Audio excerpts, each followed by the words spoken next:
In part 2, I promised more on The Wound. The controversial Season 6 finale offered a tantalising glimpse of Rick on the road to recovery from the pain of his wound. The last episode had its very own neat and encapsulated arc for Rick, from optimism and hubris to confusion and despair.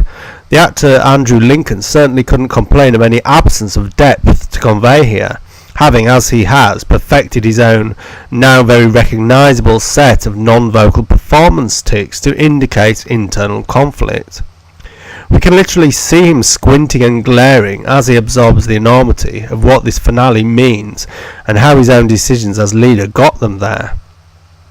But ultimately, Rick Grimes is about to swallow a large dose of moral injury. We look at what moral injury actually is in relation to several characters in this narrative reality, finally settling on Daniel Salazar and the way this influences his internal arc. The question of moral boundaries has featured centrally in The Walking Dead fictive world since the very first season, but with the addition of this spin-off series we now have Salazar possibly at the very top of a list of characters who are psychologically ill at ease with their previous moral decisions. Beyond the fact that, observed by the Walking Dead fanbase, our lead protagonist massacred Negan's men without real provocation at the outpost, many have their own individual personal crosses to bear.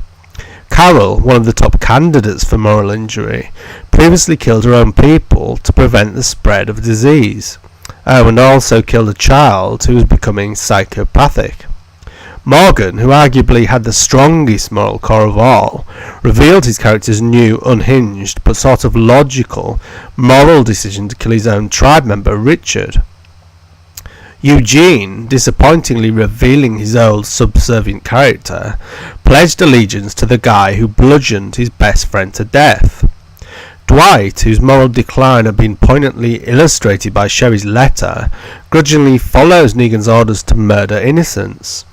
And Daryl could barely look or speak to Maggie after knowingly breaking Negan's rule of non-interference, which resulted in Glenn's horrific death.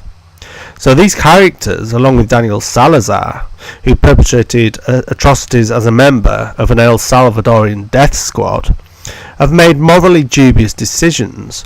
But what is moral injury?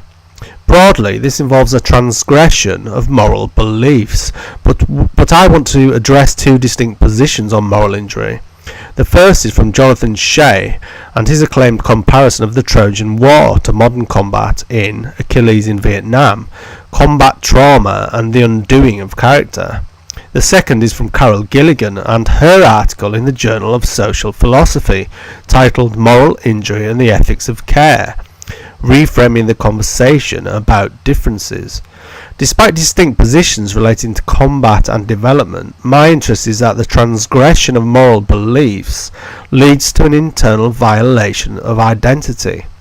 This violation provides some interesting opportunities for fictional narrative. Shea's insights fall very much into the category we are by now very familiar with in both fictional accounts of combat-induced PTSD, such as Jacob's Ladder, and non-fiction biopics like American Sniper. But it importantly adds the traumatic element of internal betrayal felt when one observes violated moral values, a common theme in both The Walking Dead and Fear the Walking Dead. Shea, indeed, argues that dramatic representations of wartime experience, such as in Daniel's El Salvadorian Civil War, were originally intended as catharsis for warriors returning to civilian life. If Shea is right, then war trauma itself is the classical Greek source of our modern drama.